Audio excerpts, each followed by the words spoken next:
ಸ್ವಚ್ಛತಾ ಅಭಿಯಾನ ಮಾಡುವ ಮೂಲಕ ನರೇಂದ್ರ ಮೋದಿ ಅವರ ಹುಟ್ಟುಹಬ್ಬವನ್ನ ಶಿರಾ ತಾಲೂಕಿನ ಬಿಜೆಪಿ ಕಾರ್ಯಕರ್ತರು ಹಾಗೂ ಜಿಲ್ಲಾಧ್ಯಕ್ಷರಾದ ಸದಾನಂದ ಗೌಡ ಅರ್ಥಪೂರ್ಣವಾಗಿ ಆಚರಣೆ ಮಾಡಿದ್ರು. ಭಾರತದ ಹೆಮ್ಮೆಯ ಪ್ರಧಾನಿ ನರೇಂದ್ರ ಮೋದಿಜಿ ಅವರ 75ನೇ ಹುಟ್ಟುಹಬ್ಬದ ಅಂಗವಾಗಿ ಭಾರತೀಯ ಜನತಾ ಪಾರ್ಟಿ ಮಧುಗಿರಿ ಸಂಘಟನಾ ಜಿಲ್ಲಾ ವತಿಯಿಂದ ವಿಧಾನ ಪರಿಷತ್ ಶಾಸಕರು ಹಾಗೂ ಬಿಜೆಪಿ ಜಿಲ್ಲಾಧ್ಯಕ್ಷರಾದ ಚಿದಾನಂದ ಎಂ ಗೌಡ ಅವರ ಅಧ್ಯಕ್ಷತೆಯಲ್ಲಿ ಶಿರಾ ನಗರದ ಗಣಪತಿ ದೇವಸ್ಥಾನದಲ್ಲಿ ವಿಶೇಷ ಪೂಜೆ ಸಲ್ಲಿಸಿ ಬಳಿಕ ಖಾಸಗಿ ಬಸ್ ನಿಲ್ದಾಣದಲ್ಲಿ ಮೋದಿಜಿ ಅವರ ಜೀವನ ಆಧಾರಿತ ಸಾಕ್ಷಾತ್ ಚಿತ್ರ ಪ್ರದರ್ಶನ ಆಯೋಜಿಸಿ ತದನಂತರ ನಾರಾಯಣ ಕಲ್ಯಾಣ ಮಂಟಪದ ಆವರಣದಲ್ಲಿರುವ ನಾಗರಕಟ್ಟೆ ಹಾಗೂ ಸುತ್ತಮುತ್ತಲಿನ ಪ್ರದೇಶವನ್ನ ನೂರಾರು ಕಾರ್ಯಕರ್ತರು, ಗಣ್ಯರು, ಮುಖಂಡರುಗಳು ಸೇರಿ ಶ್ರಮದಾನ ಮಾಡುವ ಮೂಲಕ ಸ್ವಚ್ಛತಾ ಅಭಿಯಾನ ಕಾರ್ಯಕ್ರಮದಲ್ಲಿ ಪಾಲ್ಗೊಳ್ಳುವ ಮೂಲಕ ವಿಶ್ವನಾಯಕ ನರೇಂದ್ರ ಮೋದಿ ಅವರ 75ನೇ ಹುಟ್ಟುಹಬ್ಬವನ್ನ ನೈರ್ಮಲ್ಯ ದಿನವನ್ನಾಗಿ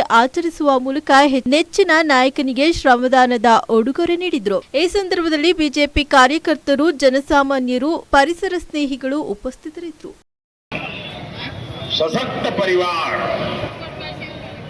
ये अभियान माताओं बहनों को समर्पित है, उन्हीं के उज्जवल भविष्य के लिए है। हमारा मकसद है एक भी महिला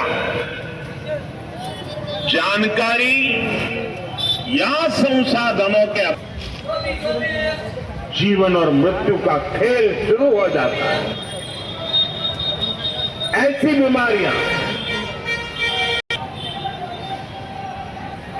बीमारियों को शुरुआती दौर में ही उसको पकड़ना बहुत जरूरी है।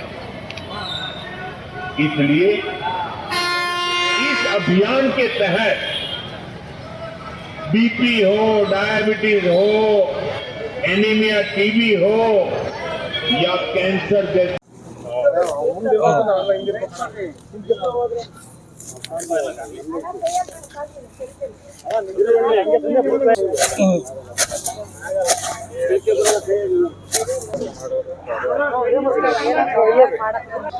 ಈಗ ನೋಡಿ ಈಗ ಸರಿ ಆಗುತ್ತೆ.